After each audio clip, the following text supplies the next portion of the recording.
सामाजिक सौहार्द बनाए रखने की अपील। पुलिस थाने में सीएलजी की बैठक आयोजित। अपराधियों की रोकथाम को लेकर हुई चर्चा। आज दिनांक 8 अक्टूबर 2022 को जिला पुलिस अधीक्षक धौलपुर के निर्देशानुसार थाना सरमुत्रापल सीएलजी सदस्यों की मीटिंग का आयोजन किया गया, जिसकी अध्यक्षता वृत्ताधिकारी वृत्त सरमुत्रा राजेश चौधरी द्वारा की गई। सीएलजी मीटिंग में कल 12 वफात के त्योहार को ध्यान में रखते हुए आपसी सौहार्द एवं परस्पर भाईचारा बनाए रखने के निर्देश दिए गए। साथ ही साथ थाना इलाका क्षेत्र सरमुत्रा में अपराध और अपराधियों की सूचना देने हेतु आम सूचना तंत्र विकसित करने बाबत सीएलजी सदस्यों के सहयोग की अपेक्षा की गई एवं विभिन्न बीट क्षेत्रों में घटित होने वाले किसी भी अपराध के बारे में चर्चा की गई। साथ ही साथ पुलिस गश्त व्यवस्था, कस्बे में यातायात व्यवस्था एवं अन्य पहलुओं पर विस्तार से चर्चा की गई। सीएलजी सदस्यों द्वारा दिए गए सुझावों को लागू करने हेतु आश्वासन दिया गया। साथ ही छोटे बच्चे द्वारा चलाए जा रहे दुपहिया वाहनों पर लगाम लगाने हेतु लोगों को जागरूक करने एवं परिजनों द्वारा छोटे बच्चों को वाहन न देने बाबत भी चर्चाएं की गईं। सीएलजी मीटिंग में सरमुत्रा थानाधिकारी देवेंद्र कुमार शर्मा एवं सीएलजी सदस्यों में सहाजी अयूब खान, सगरुद्दीन खान, कय्यूम खान, अशोक कुमार त्रिपाठी, लक्ष्मीकांत त्रिपाठी, भरतलाल जाटव, गोवर्धन सिंह मीणा, मोहित गर्ग, विष्णु कुमार सेन, उदय सिंह, राजवीर सिंह, रामू सिंह, केदार सिंह, विष्णु, कालू, इरफाद्दीन खान, रफीक खान, महावीर मंगल, योगेश शर्मा, जाहिद खान, प्रवीण अग्रवाल इत्यादि लोग मौजूद रहे।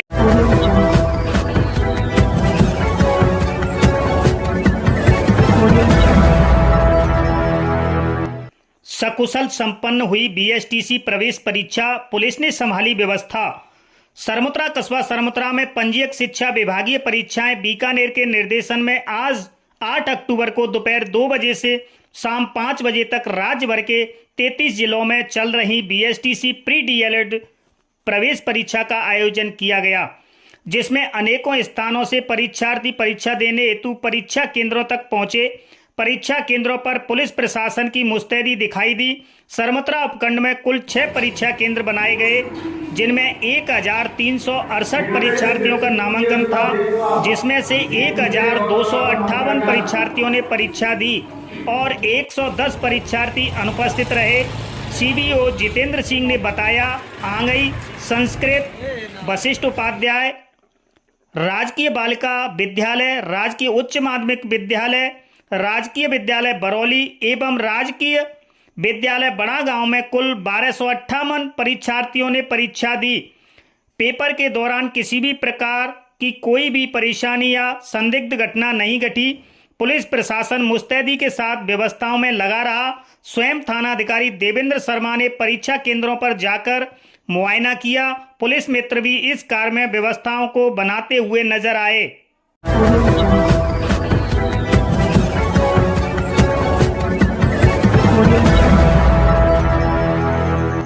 धौलपुर पुलिस ने राष्ट्रीय राजमार्ग संख्या 44 पर आधा दर्जन जगह छापेमार कार्रवाई करते हुए ट्रकों से चोरी कर सस्ते दाम में माल बेचने के रैकेट का भंडाफोड़ किया है। पुलिस के मुताबिक हाईवे पर चलने वाले ट्रकों के ड्राइवर धर्म कांटे को हैक करवाकर ट्रकों में से कुछ माल उतारकर हाईवे किनारे बने ढाबों पर सस्ते दामों में बेच जाते हैं।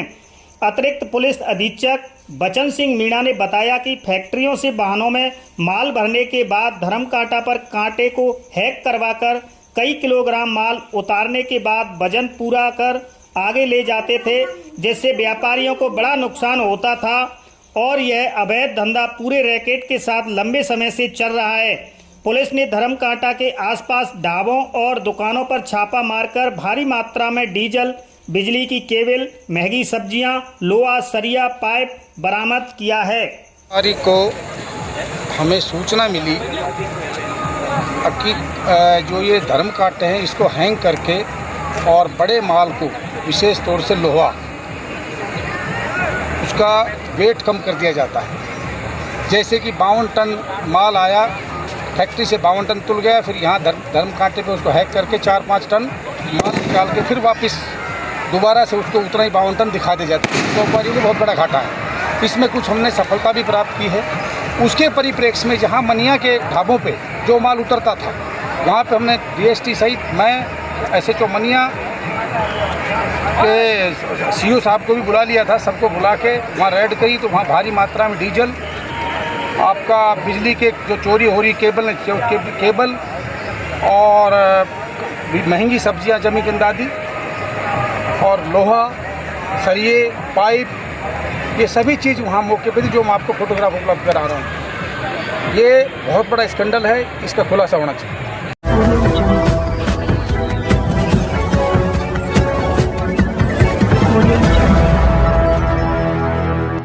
दलित नाबालिग बालिका का अपहरण एवं सामूहिक बलात्कार करने के आरोपियों को किया गिरफ्तार।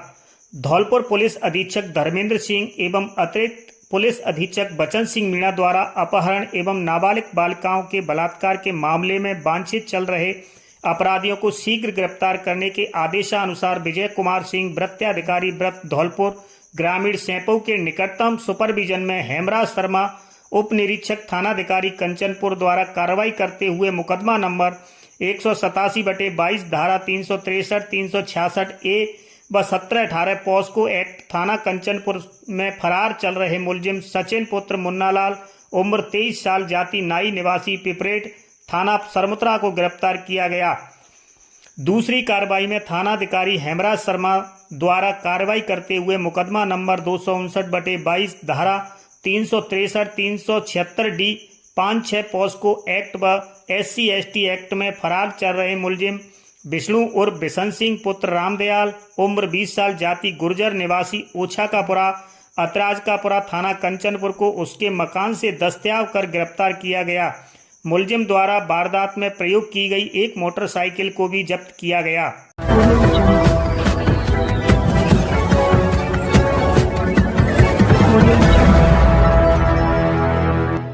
पूर्व खेल मंत्री ने टिकट के नाम पर हड़पे 40 लाख। MGM कोर्ट ने धारा 420, 406, 467 के एक मामले में सुनवाई करते हुए पंजाब की कैप्टन अमरिंदर सिंह सरकार में खेल मंत्री रहे राणा गुरमीत सिंह सोनी को जमानत वारंट जारी करते हुए कोतवाली थाना पुलिस को आगामी 21 अक्टूबर तक आरोपी को कोर्ट में पेश करने के दिए निर्देश। पूरा मामला 2019 लोकसभा चुनाव से जुड़ा हुआ है, जिसमें बाड़ी कस्बे की रहने वाली एक महिला ने पूर्व मंत्री से कांग्रेस का टिकट दिलाने का आग्रह किया था, जिस पर आरोपी ने महिला और उसके पति से टिकट के नाम पर 40 लाख रुपए हड़प लिए थे और न टिकट दिलाया और न पैसे वापस किए। इस पर पीड़िता ने कोर्ट में गुहार लगाई थी। पिछले 3 वर्ष से यह मामला कोर्ट में विचाराधीन है। उक्त मामले में अब न्याय अधिकारी ललित मीणा ने पूर्व मंत्री को मामले में लिप्त मानते हुए अब जमानती वारंट जारी किया है। पीड़िता ममता अजहर पत्नी मुकेश अजहर निवासी हवेली पाड़ा के अधिवक्ता राकेश अजहर ने बताया 6 जुलाई 2019 को पीड़ित महिला की तरफ से कोर्ट में मामला पेश किया गया था, जिसमें बाड़ी के बरौलीपुरा निवासी बांकेलाल पुत्र किशनलाल पंजाब के फिरोजापुर में रहने वाले उसके भाई हरिचरण जाटव और पंजाब के खेल मंत्री राणा गुरमीत सिंह सोनी पुत्र नरजीत सिंह सोनी के खिलाफ 420, 406, 467 में मामला पेश किया था। उक्त मामले पहले ACGM कोर्ट में विचाराधीन था, जहां से बाद में MGM कोर्ट में ट्रांसफर हुआ है। उक्त मामले में पुलिस ने एक आरोपी बांकेलाल पुत्र किशनलाल जाटव को गिरफ्तार कर जेल भेज दिया है। दूसरा आरोपी हरिचरण जाटव अभी फरार है। तीसरे आरोपी राणा गुरमीत सिंह सोनी के खिलाफ न्यायाधिकारी ललित मीणा ने आरोपी मानते हुए बाड़ी कोतवाली पुलिस को आरोपी को 21 अक्टूबर तक गिरफ्तारी वारंट से तलब करने के आदेश दिए हैं। मामले को लेकर पीड़ित पक्ष की ममता अजहर पत्नी मुकेश अजहर का कहना है कि पुलिस मामले में कोई कार्रवाई नहीं कर रही है। पूर्व में आरोपी हरिचरण जाटव के खिलाफ गिरफ्तारी वारंट जारी हुआ था, लेकिन पुलिस उसे गिरफ्तार नहीं कर सकी। बाड़ी में रहती हूँ और मेरे ददिया ससुर बलवंत राम अजहर थे, जो कि कांग्रेस से पूर्व विधायक रह चुके थे। तो सभी लोग का मेरे ऊपर दबाव था कांग्रेस से लड़ने की, ये लोकसभा चुनाव की। जब मेरी स्वयं की भी इच्छा थी तो सभी लोगों के दबाव के कारण, मेरी इच्छा के कारण मैंने लड़ने का फैसला किया। इसमें जो है मेरे पति मुकेश अजहर जो थे, उनके जो है बाकीलाल जी से पारिवारिक रिश्ते थे और बाकीलाल जी का अक्सर कर हमारे आना जाना था। वो हमारे पास आए और उन्होंने कहा कि अगर तुम्हें टिकट नहीं मिल रही है लोकसभा चुनाव की तो मैं तुम्हें टिकट दिलवा देता हूँ। और यही कारण है, उन्होंने कहा कि पंजाब में जो मेरा भाई हरिचरण रहता है और उनके जो है वहाँ के मंत्री, वो उस समय पर मंत्री थे, क्रीड़ा मंत्री थे, उस समय वहाँ के क्रीड़ा मंत्री रहे थे और उनसे खूब आना जाना है और अच्छा लगा भी, और वो वहाँ पे पूरी आपकी टिकट का इंतजाम कर देंगे। हम उनकी बातों में आ गए और बाकीलाल जी हमें वहाँ पर कई बार लेकर के गए, जहाँ पर हरिचरण ने हमें गुरमीत सिंह सोढ़ी जी से मिलवाया, जो वहाँ पर खेल मंत्री थे। उन्होंने हमसे कहा कि टिकट ऐसे ही नहीं मिलती है, पैसों से मिलती है, और उन्होंने 40 लाख की बात की कि 40 लाख दे दो, हम आपको टिकट दे देंगे। तो हम इनकी बातों में आ गए, चूँकि हमें टिकट चाहिए। तो उन्होंने कहा अगर आपको टिकट नहीं मिलती है तो हम आपको पैसे ये वापस कर देंगे, और अगर आपको टिकट मिलती है तो चूँकि ये टिकट के पैसे हमें तो लेने नहीं है, पार्टी फंड में जमा कराने। तो हमने कहा ठीक है, लेकिन हमने कहा हम बिना मतलब में पार्टी फंड में पैसा जमा क्यों कराएंगे। तो उन्होंने कहा अगर टिकट नहीं मिलती है तो हम आपको ये पैसा वापस कर देंगे। किंतु हमें कुछ समय के बाद में ना तो हमें टिकट ही मिली और ना हमें उन्होंने पैसा लौटाया। जब हमने उनसे पैसे की डिमांड की कि टिकट नहीं मिली तो हमें पैसा वापस कर दो, तो उन्होंने हमसे यह कहकर कह दिया कि अगर वापस पंजाब आए तो हम तुम्हें जान से मार देंगे, और टिकट इस तरह से नहीं मिलती है, वो पैसे थे वो तो हमने ले लिए, अब उसमें कुछ नहीं हो सकता है। मैं मानसिक रूप से बहुत ज़्यादा परेशान होने लगी। जब मैंने फ़ोन पर उन लोगों से बात की कि मुझे मेरा पैसा चाहिए, तो मुझे धमकी भरी सूचनाएं मिलने लगी, धमकियां देने लगी, जान से मार डालने तक की कहने लगी, और उन्होंने मेरा जीना हराम कर दिया। मानसिक रूप से इतनी ज़्यादा प्रताड़ित हो गई कि मैंने फिर जाकर के कोर्ट का सहारा लिया, और मैंने जो है फिर 4 मई 2019 को कोर्ट में अपना केस दायर किया। इसके बाद में पुलिस ने भी थोड़ी कार्रवाई की और बाकीलाल जी को गिरफ्तार भी किया, लेकिन पुलिस ने उसके बाद में सिर्फ बाकीलाल जी को गिरफ्तार किया, और जो दूसरा अभियुक्त था हरिचरण था, जो कि सह अभियुक्त था मंत्री जी का, है ना, लेकिन उन्होंने ना तो हरिचरण जी को पकड़ा। मेरे बार बार कहने पर भी पुलिस ने कोई कार्रवाई नहीं की हरिचरण जी के खिलाफ, और मंत्री जी के खिलाफ भी कोई कार्रवाई नहीं की। इसके बाद में जो बार बार मजिस्ट्रेट जी ने फिर जो है इसकी प्रसंज्ञान लिया। राणा गुरमीत सिंह सोढ़ी जो कि मुख्य अभियुक्त था, उसके खिलाफ प्रसंज्ञान लिया गया और जांच के आदेश दिए गए, किंतु फिर भी कोई कार्रवाई नहीं की गई। अब जाकर के इसके वारंट जारी, राणा गुरमीत सिंह सोढ़ी है, इसके खिलाफ वारंट जारी किए गए हैं, किंतु एक हमारे एमजीएम कोर्ट बाड़ी में मुकदमा चल रहा था सरकार बांकीलाल वगैरह, जिसमें परवादिया ममता अजहर पत्नी मुकेश अजहर ने एक मुकदमा दर्ज कराया था कि उसने कोई एमएलए के चुनाव वगैरह, एमपी के चुनाव के लिए किसी नेता वगैरह से संपर्क किया, जिसने 40-50 लाख रुपए हड़प लिए, जिसमें मुकदमा दर्ज कराया गया। मुकदमा में मुख्य मुलजिम एक था हरिचरण, एक बांकीलाल।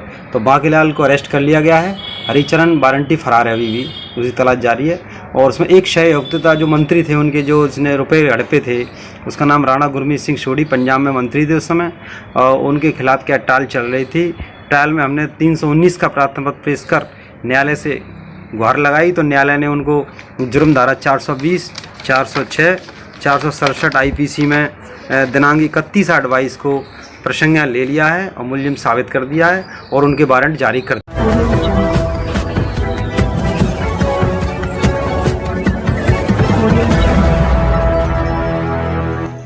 कार और टेम्पू की भिड़ंत में 8 लोग गंभीर घायल। सदर थाना क्षेत्र में चांदपुर गांव के पास आज एक टेम्पू को सामने से तेज गति से आती कार ने टक्कर मार दी। कार की टक्कर से टेम्पू में सवार चालक सहित 4 मजदूर गंभीर रूप से घायल हो गए, जबकि हादसे में कार सवार 2 महिलाओं सहित 4 लोग घायल हो गए। दोनों वाहनों के बीच हुई आमने सामने की भिड़ंत में घायल हुए सभी लोगों को स्थानीय लोगों की मदद से जिला अस्पताल में भर्ती कराया गया। घटना को लेकर घायल टेम्पू चालक श्री भगवान पुत्र मंगल सिंह उम्र 30 साल निवासी खानपुर मीणा ने बताया कि वह टेम्पो में निर्माणाधीन मेडिकल कॉलेज में काम कर रहे गांव के मजदूर बादशाह पुत्र शौकीन उम्र 45 साल, भरोसी पुत्र अंतु उम्र 50 साल, पिंटू पुत्र निहाल सिंह उम्र 17 साल को लेकर धौलपुर आ रहा था। तभी सामने से तेज गति से आती कार ने उनके टेम्पू को टक्कर मार दी, जिस हादसे में चालक सहित 4 लोग घायल हो गए। हादसे में कार सवार घायल सत्य प्रकाश ने बताया कि वह दिल्ली में जॉब करता है। बाड़ी में रहने वाले छोटे भाई की मौत की सूचना मिलने पर वह अपनी पत्नी योगिता के साथ जितेंद्र पुत्र नरेंद्र शर्मा उम्र 32 साल निवासी पलवल और अनारकली पत्नी प्यारेलाल उम्र 72 साल को कार में लेकर बाड़ी जा रहा था। इसी दौरान सामने से आते टेम्पू से उनकी कार की भिड़ंत हो गई, जिससे हादसे में कार सवार 4 लोग घायल हो गए। कार और टेम्पू में हुई आमने सामने की भिड़ंत में घायल हुए सभी 8 लोगों को जिला अस्पताल के ट्रॉमा वार्ड में भर्ती कराया गया। घटना की सूचना मिलते ही सदर पुलिस ने मौके पर पहुंचकर दुर्घटनाग्रस्त दोनों वाहनों को कब्जे में ले लिया है।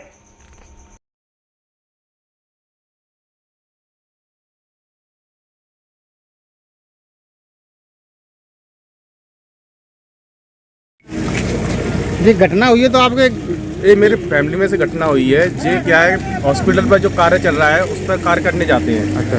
उसमें क्या है 7-8 लोग थे जो कि अपनी साइड पर जा रहे थे। अचानक से जो गाड़ी सामने से आई है उसने उसको ठोका है।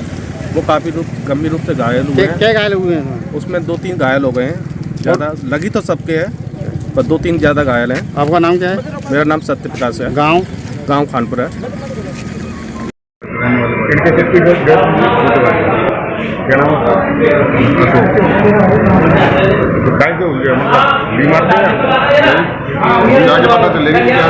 हम काटा जा रहे काम करने जा रहे भैया। काटा है काम करने जाता है।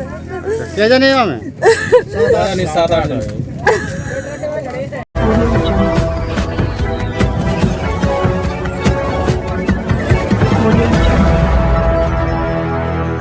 फ्री में पेट्रोल नहीं देने पर सेल्समैन की पिटाई, सदर थाना में दर्ज हुआ मामला। पुलिस ने शुरू की आरोपियों की तलाश। गुरुवार रात जाटौली पेट्रोल पंप से ड्यूटी करके घर लौट रहे एक अधेड़ की 2 बाइक्स पर सवार होकर आए बदमाशों ने मारपीट कर दी।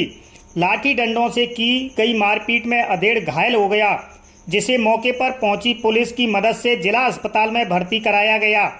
मारपीट में घायल हुए अधेड़ सेल्समैन ठाकुर दास पुत्र महाराज सिंह उम्र 57 वर्ष निवासी भैंसाना ने बताया कि बुधवार को भमरौली गांव का रहने वाला युवक देवा अपने साथी के साथ पेट्रोल पंप पर पेट्रोल डलवाने के लिए आया था। बाइक में 100 रुपये की पेट्रोल डलवाने के बाद सेल्समैन ने पैसे मांगे तो दोनों बाइक सवार पैसे न देते हुए सेल्समैन से झगड़ा करने लगे, जिसके बाद मौके पर मौजूद दूसरे कर्मचारियों की समझाइश के बाद बाइक सवार पैसे देकर लौट गए। पीड़ित सेल्समैन ने बताया कि घटना के अगले दिन गुरुवार रात को जब वह साइकिल से अपने गांव वापस लौट रहा था, तभी दोनों बाइक सवार होकर आए। देवा और उसके साथ 5 साथियों ने उसके रास्ते में ही रोक लिया और उन्होंने साइकिल सवार सेल्समैन के साथ लाठी डंडों से मारपीट कर दी। मारपीट में घायल हुए सेल्समैन को स्थानीय लोगों ने पुलिस की मदद से जिला अस्पताल में भर्ती कराया गया। घटना को लेकर सदर थाना प्रभारी हनुमान साहे ने बताया कि पीड़ित की शिकायत पर मामला दर्ज कर लिया गया है, जिस मामले में नामजद आरोपी की तलाश की जा रही है। जाटौली पेट्रोल पंप पर 12 साल से काम कर रहा है। तो जे 1 साल और पहले 6 महीना पहले तो पेट्रोल भर ले गई देव और 8-10 हज़ार रुपया डीजल निकाल ले गए थे। अब 2 दिन पहले मैंने दादागिरी करी तो मोते हत्ता पाई भाई तो भी हाथ आनूरे खाए थे, मैं छोड़ दे हुए फिर एक ना छोड़ के मैं सरिया अंते मराई करी है भाई जाटौली स्कूल टंकी कितने जा रहे हो ड्यूटी पे? क्या नाम है आपका? ठाकुर दास।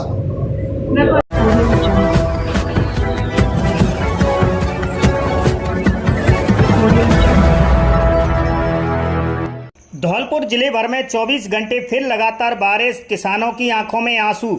धौलपुर जिले भर में फिर जोरदार बारिश हुई, जिसमें बताया गया कि लगातार 3 दिन से मौसम रुख बदल रहा था। वहीं शुक्रवार के दिन सुबह से ही बादल छाए रहे और दोपहर में अच्छी खासी बारिश हुई, जिससे किसान चिंतित हैं।